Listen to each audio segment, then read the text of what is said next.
Hey everybody, this is Joe from the Northeastern Native Plant Digest, and today I'm going to do an update video on the flower bed that I put in last year.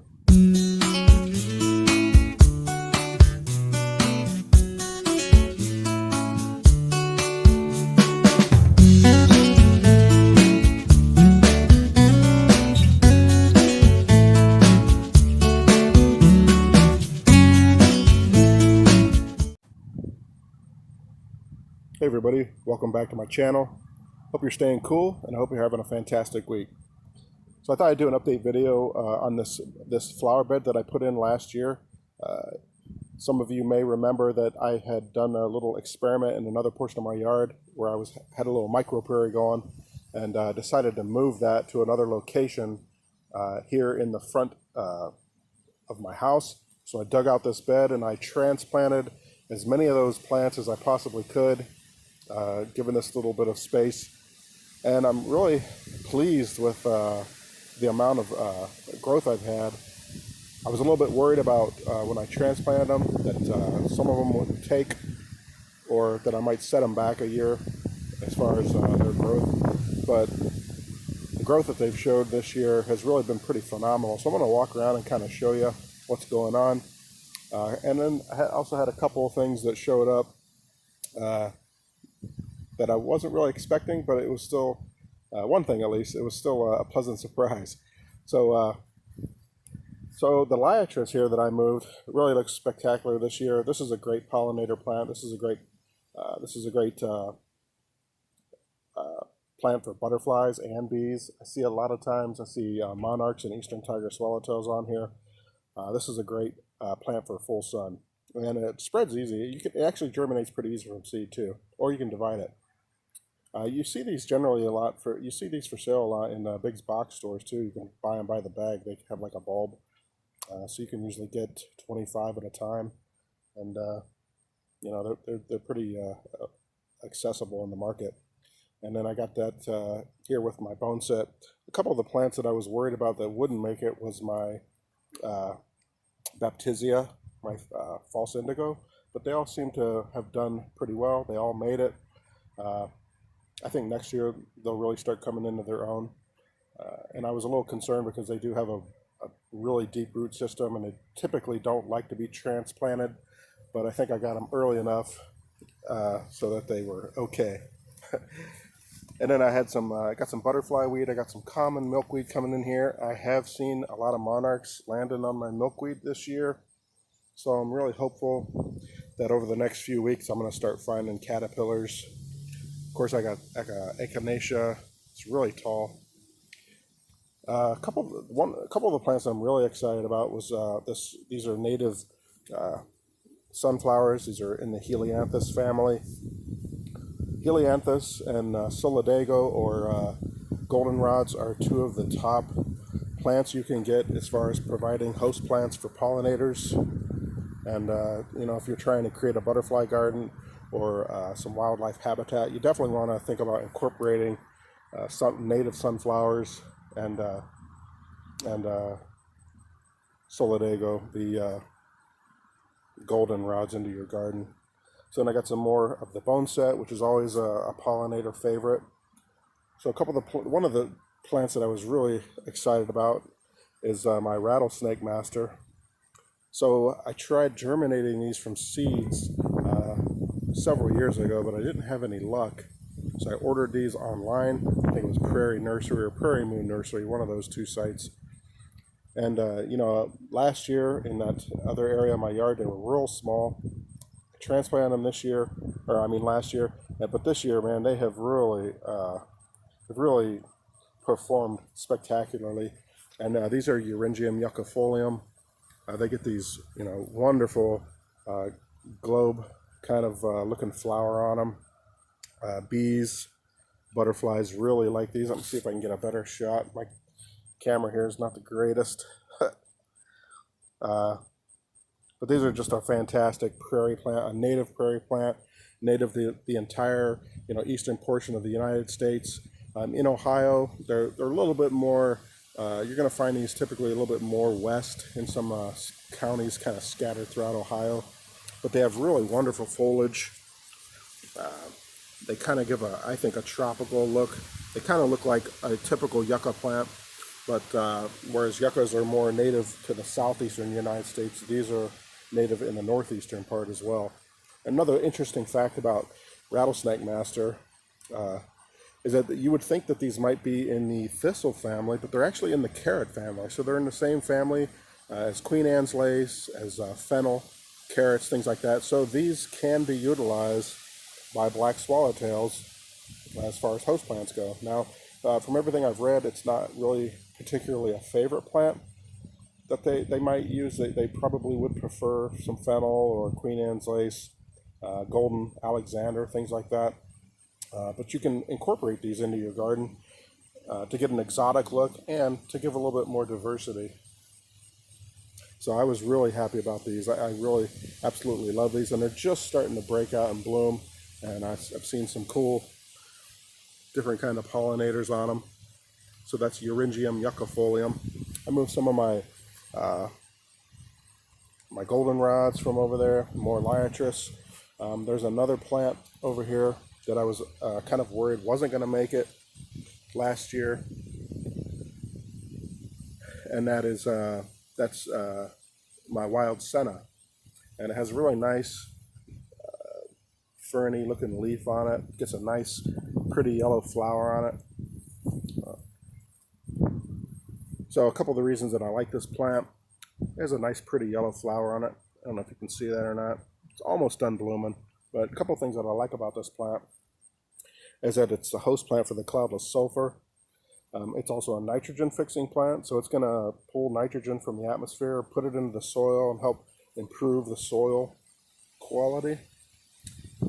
And I love the way the leaves look too. It'll get taller than this. It'll probably get another foot, probably about 3 feet tall. I'm either going to try and get some more of this and incorporate it into other areas of this bed, or try to propagate this one. I'll have to see. But I'm hoping, the reason I wanted this mainly was for the cloudless sulfurs. I'm hoping that, and if you don't know what a cloudless sulfur is, they look kind of like a cabbage. They're about the same size as a cabbage white butterfly, which you see a lot this time of year. Cabbage whites are really not a native species, but that's okay. They've naturalized in the United States, but the cloudless sulfur is just a pretty little yellow butterfly. And then I got a little bit of flea bane coming in here. Typically people look at this as just a weed, but I actually like it. And a lot of small pollinators, small bees and stuff like that really like this too. One of the plants that came in here that I wasn't really expecting, and I want to kind of come down here because it's still kind of small. So you might recognize this, you might not. But this is a plant that's called Pokeweed, and it has a really beautiful orange stem on it with chartreuse kind of colored leaves, and then it gets these exotic looking berries that will ripen up and turn real dark purple. Birds absolutely love them. I've tried to plant pokeweed before. I tried digging some up, but it has a really big root system, and I didn't get it all. And this one just kind of showed up, and it's got some berries on it. Next year it'll probably get a lot bigger. I mean, these things can get about 3.5, 4 feet tall. So we'll have to see how it does. But I was really excited because I think it has a real nice tropical look to it. And, you know, there again, the birds really seem to love the berries on this. So another thing that's kind of showed up in here that's not native is this red clover. Now, red clover is not a native plant, but it's naturalized through much of the United States. It does have some redeeming qualities, so I am going to kind of let it grow in here a little bit. I don't want it to run rampant, but red clover, again, is another nitrogen fixing plant, so it's going to help improve the soil quality by putting nitrogen back in the soil. I also like the flowers. You know, I've always liked the flowers of red clover. I think they're really pretty. And then it's also used by some various butterfly species, I believe they're in the skipper family, that will utilize clover as a host plant. So it's not all bad, even though it's not native. Sometimes non-native plants, they can contribute to in their own way. And then of course, got the purple Echinacea, the Echinacea purpurea, which you know is one of my main plants that I like to utilize. It's a great pollinator plant. It seems to appeal to a wide array of bees, and it also is a good plant for butterflies. And then I also put some hyssop in here. It's a chartreuse kind. That's a great plant for pollinators. I'll introduce some more around here. And then I have some grasses. I also incorporated some schizocarium, some little blue stem, and some switchgrass. And then the last thing here, which I did in the back last year, was my Canadian redbud. And I have to tell you, it's like quadrupled just since last year. Last year was just almost like a little sprig, a little sapling. And it's really, I would say it's 7 feet tall now. And it had blooms on it this year. Next year, I really expect it to start coming into its own, and it's going to look fantastic. I'll probably eventually prune off some of the lower plants, or the lower limbs here, raise the crown a little bit as it gets taller. But these, in the springtime, when they're in full bloom, it's next to the crabapple. It's probably one of the most beautiful flowering trees that we have, and it's an absolute pollinator magnet. I've seen these in full bloom, and there's thousands of bees on them buzzing around on a sunny day. So it's a really fantastic tree that adds a lot of beauty in the springtime. It's great for pollinators. You know, it does get these bean pods on them. I don't know if anything actually eats them, but you know, so you know, depending on where you put it, could get a little messy, but that's okay. I love it. And I have some more in the back that I'm going to try to get growing here. But this one, I just think it loves it because it's getting so much full sun here. So there you go. I just wanted to do this on one more thing that I was happy. I got this last year, but I actually only finally got it put up this year just because I've been kind of busy. So I finally got my yard certified as a Monarch way station. And I got this here. You can't really see it because the plants block it out, but that's good. And we need more of that because I was actually just reading today an article where the monarch butterfly has been put on the endangered species list. And that's mainly because of loss of habitat, loss of milkweed, you know, the way modern farming techniques, you know, and of course landscaping choice has a lot to do with that. So we need to plant milkweed. We need to plant Rattlesnake Masters, Liatris, any of these native plants that are used by butterflies as host plants. Anything we can do to help improve, you know, the ecosystem and the choices, you know, we make, that, you know, they do have an impact. So you can make a difference. Just get out there and plant native. There's a native plant. I assure you, there's a native plant for whatever your scenario is. If you have a big garden, small garden, there is a native plant that will work in your location, in your area, and for your situation. Sometimes you just got to get online and do a little research. One more quick thing. One plant that didn't come back was my prairie dock. But I was fortunate enough to be able to buy another one this year, and I planted it in the same spot where I had the other one. So this prairie dock, next year, hopefully it'll start coming into its own. And prairie dock, huge leaves, like 3 feet across, 3 feet long, 2.5 feet across, just big leaves.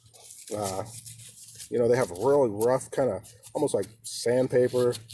I don't know what grit it would be, but you know, it has a real rough texture, and it gets a real tall daisy-like yellow flower on it. And then there's, of course, some of my little blue stem, which I absolutely love. One of my favorite, probably my favorite grass, native grass. So there you go. This is just a quick update I wanted to do just to show you how it's been coming along. You know, I love coming out here and watching the bees. There's a little blue right there. I like coming out here and watching the bees, the butterflies, katydids, grasshoppers in here. That's what it's all about. That's what this channel is all about. It's all about native plants, pollinators, and gardening. So anyway, hope you have a great day. Hope you stay cool. It's been really hot, but appreciated all the rain we got. Just want to thank all my new subscribers, thank all my current subscribers. You know, if you like these videos, give them a thumbs up and share them. That helps the YouTube algorithm when you give them a thumbs up. And I'll see you in the next video. Hope you have a great day. Bye.